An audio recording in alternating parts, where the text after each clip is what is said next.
Hello दोस्तों, आपका स्वागत है मेरे यूट्यूब चैनल भाई स्टडी में। दोस्तों, आज की इस वीडियो में बात करने जा रहे हैं सिंपल इंटरेस्ट के बारे में, यानी कि साधारण ब्याज के बारे में। साधारण ब्याज से हर कोई परिचित है, क्योंकि हमें हमारे समाज में सभी लोगों को ब्याज की आवश्यकता पड़ती है, ब्याज पे पैसे की आवश्यकता पड़ती है। जिनको ज़रूरत पड़ती है वो साहूकार महाजन से, जिनके पास पैसा होता है उनसे ब्याज लेते हैं।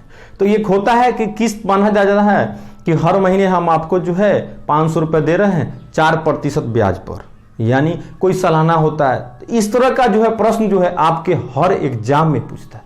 तो आइए कुछ कॉन्सेप्ट को समझते हैं। देखिए, सबसे पहले हम जानते हैं कि principal amount is equal to, ये जो है इसको हम बोलते हैं मूलधन, और ये SI इज इक्वल टू हो गया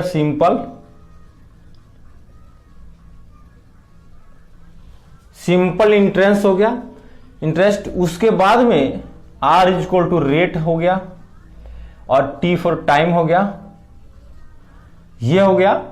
अब एक और चीज इसमें है, एक अमाउंट होता है। अमाउंट बोले तो मिश्र धन।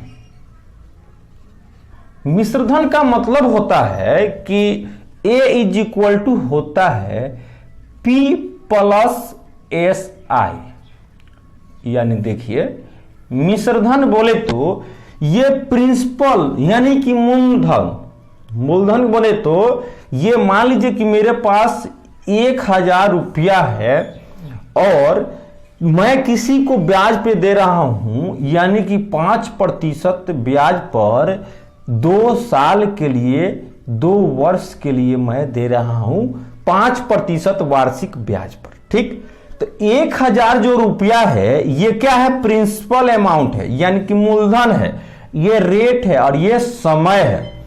तो अगर हमें 2 वर्ष के लिए दे रहे हैं तो फॉर्मूला हम जानते हैं SI is equal to P into R into T by 100 होता है। P का मान है 1000 रुपया, R का मान है 5 और समय 2 है बट्टा 100। ये 100 खत्म, ये हो जाएगा आपको 100 रुपया। ठीक, 100 रुपया बोले तो ये जो है 2 साल का हमारा जो है ये क्या है? समय है, ये ब्याज हो गया। अब 2 साल जो है ये 100 रुपया जो है ये 1000 आप प्लस 100 रुपया मिलाकर ये 1100 रुपया जो है ये हो गया मिश्रधन हो गया, यानी मिश्रधन बराबर मूलधन प्लस ब्याज हो गया। यानी हमने, मेरे पास मूलधन 1000 रुपया था और ब्याज 100 रुपया मिला के हमको कितना मिलेगा? 11000 रुपया मिलेगा। तो ये मिश्रधन हो गया।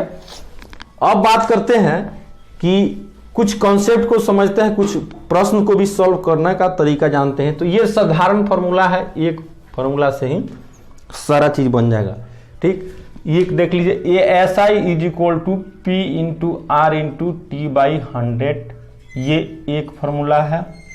और अमाउंट मिश्रधन is equal to SI plus मूलधन। बस इसी फॉर्मूला पर सारा मेरा प्रश्न सॉल्व हो जाएगा। तो आज का पहला प्रश्न लेते हैं कि 1000 रुपया 5% वार्षिक दर से 5 वर्षों का साधारण ब्याज कितना होगा। बस put the value, get the answer. Formula हम रखेंगे SI इज इक्वल टू मूलधन गुना समय गुना दर। ठीक, उसके बाद 100 से 100, ये हो जाएगा 250 रुपये मेरा ब्याज हो गया। अगर मिश्रधन पूछता तो 250 प्लस 1000 1250 हो जाता। चलिए नेक्स्ट प्रश्न को देखते हैं, इसको समझ लिए। नेक्स्ट प्रश्न देखते हैं, कितने समय में 2000 रुपया 5% साधारण ब्याज की दर से 3000 रुपया बन जाता है? कहने का मतलब है इसमें समय पूछ रहा है, यानी कि T फॉर टाइम पूछ रहा है। तो टाइम इज इक्वल टू हम जानते हैं कि SI इंटू 100 बाटा P इंटू R। इसको टाइम को इधर रखेंगे तो ये फॉर्मूला बैठेगा P। अब SI मेरा ब्याज दिया हुआ है, उसमें क्या हुआ है? 3000 रुपया बन जाता है। यानी कि एक और बात देखिए कि यहां पर 2000 रुपया मूलधन है, 5% ब्याज है और 3000 रुपया बन जाता है। यानी ब्याज मेरा कितना बन जा रहा है? 3000 रुपये बन जा रहा है। तो 3000 रुपये बनने का मतलब है कि 3,000 रुपया गुना 100 बटा मूलधन। मूलधन मेरा कितना है 2,000 रुपया है और रेट मेरा 5%। इसको काटेंगे 3 जीरो से 3 जीरो खत्म, इसको काट सकते हैं 2 से, तो ये 50 हो जाएगा और ये 25 हो जाएगा। 25 तिहाई 75 ये हो जाएगा, यानी 75। ये एक और तरीका यहां से देख लेते हैं, एक और कॉन्सेप्ट को समझ लेते हैं, इसको एक और कॉन्सेप्ट को समझ लेते हैं। यहां पर ये जो है 3,000 बन जाता है, यानी कि ये मिश्रधन हो गया। मिश्रधन बोले तो ये आपको अमाउंट 3,000 रुपया हो गया और मूलधन मेरा कितना है 2,000 रुपया। P इज इक्वल टू हो गया 2,000 रुपया, तो 2,000 रुपया मूलधन हो गया। तो साधारण ब्याज हम निकाल लेंगे SI, तो SI इज इक्वल टू होगा क्या, अमाउंट माइनस मूलधन P, यानी कि 3,000 में 2,000 निकाल लेंगे तो बच क्या जाएगा 1,000। 1,000 मेरा क्या निकल गया, SI निकल गया। अब SI निकल गया तो हमको समय निकालना है, तो हम समय बराबर जानते हैं कि SI इंटू 100 बटा P इंटू R होता है। तो SI मेरा 1,000 रुपया निकल गया और 100 बटा P मेरा 2,000 रुपया है और R जो है रेट कितना प्रतिशत है 5% है। तो ये 3 जीरो से 3 जीरो खत्म, 2 से ये 50 हो जाएगा, ये 5 से काटेंगे तो 5 10 वर्ष, यानी कि 10 वर्ष में 3,000 रुपया बन जाएगा। ठीक, तो आइए और प्रश्न को देखते हैं।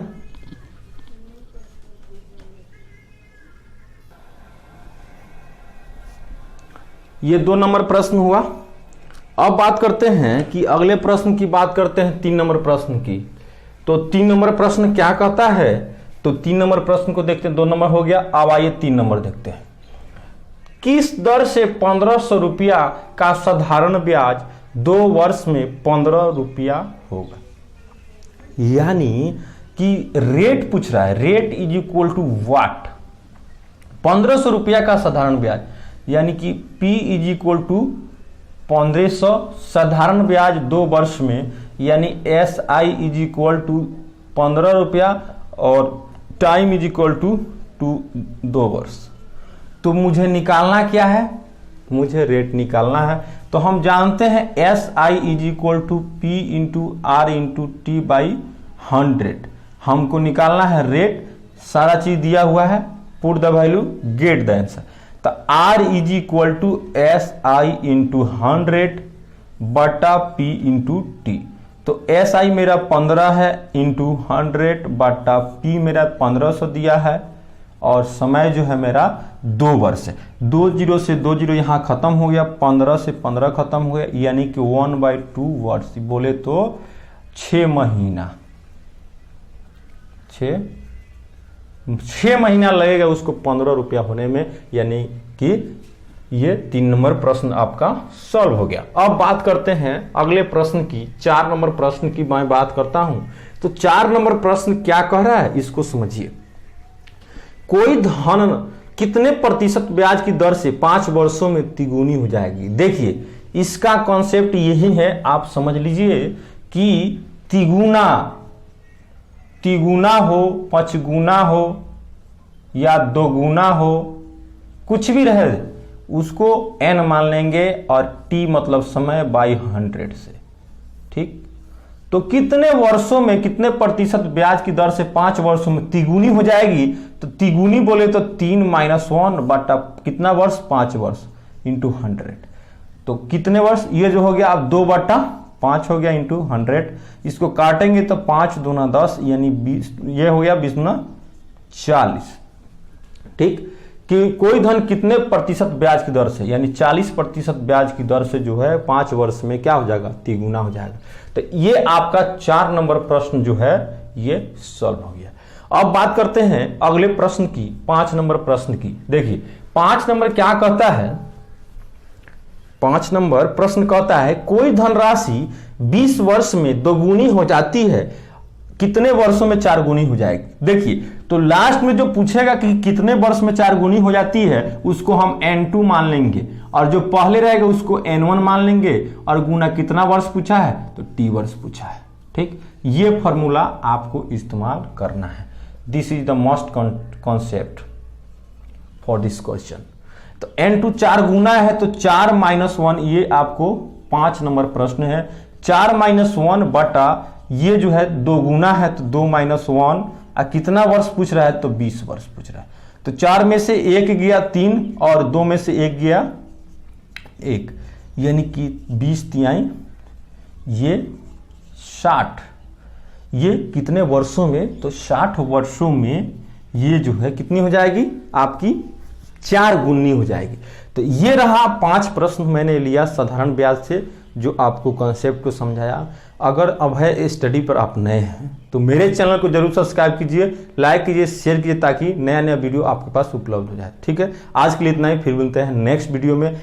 SI का नेक्स्ट पार्ट लेकर आएंगे, उसके बाद में मिलते हैं। चलिए, थैंक यू।